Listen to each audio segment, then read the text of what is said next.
Hi there everyone, the Vinyl Vulture here on location in sunny Wolverhampton, and today we're going to be visiting a shop called Vinyl and Vintage. As you can see behind me, a cool shop, loads of stuff going on in here, and we're going to go take a look.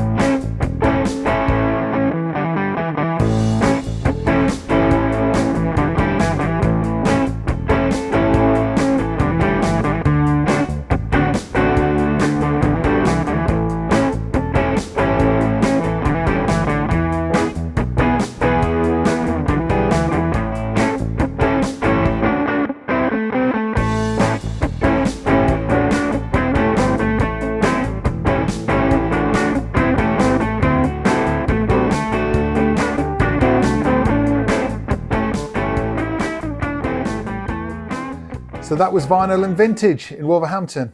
I really like this store. They've got loads of choice and it does what it says on the tin. It's loads of vinyl and it's vintage. There is a section for new stuff, but mainly it's all vintage old stuff, which is what I really like, to be honest. There's loads of the usual suspects such as the Beatles, the Rolling Stones, Pink Floyd, AC/DC, The Who, all the classic stuff. The jazz section, which I always gravitate to, had a good healthy selection. There's loads of soul.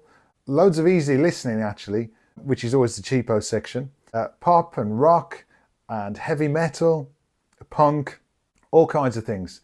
So there's something for everyone in there. There's also some cool vintage posters. I noticed an Oasis poster, there was a Jimi Hendrix one, which I was tempted by, and some film posters too.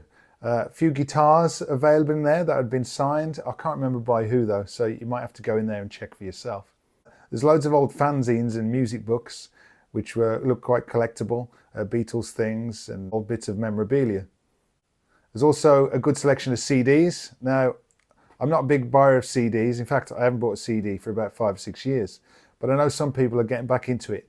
There's loads of singles, and now singles I normally find, they're all jumbled up in most shops and people just leave them for people to kind of rifle through at their own will.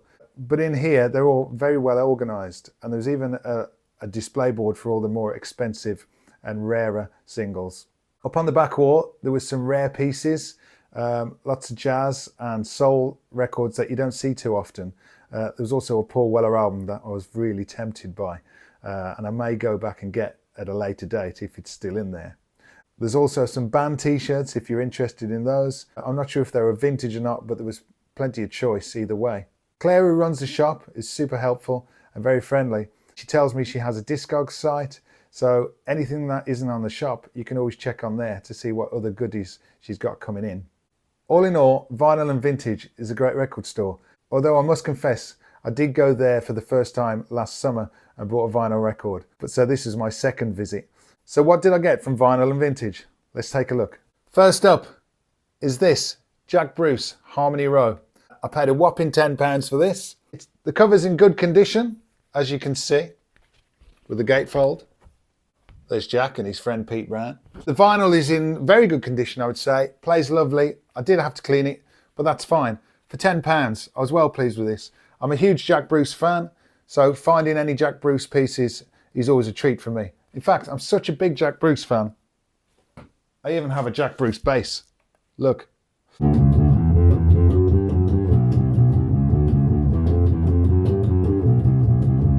So this album came out in 1972. It didn't chart upon release, according to Wikipedia.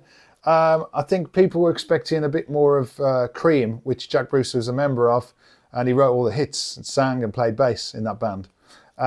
So when this came out, it was a bit of a flop, really, which is a shame because it's a great album. It's got some great playing on it. It's not like big on solos, it's not a big guitar album, it's more piano and bass. And of course Jack Bruce's voice always reigns supreme. He really is one of the great voices in rock music. Although I don't really call him a rock musician, he's kind of a jazz blues, kind of weird kind of mixture of things. If you've not heard Jack's albums, you really should check them out.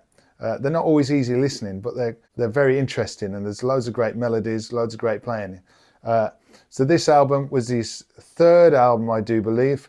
The first one being Songs for a Tailor, this one. Now, Songs for a Tailor came out in 1969 and got into the top 10. Again, I think people were expecting a bit more of Cream, but they got something very different.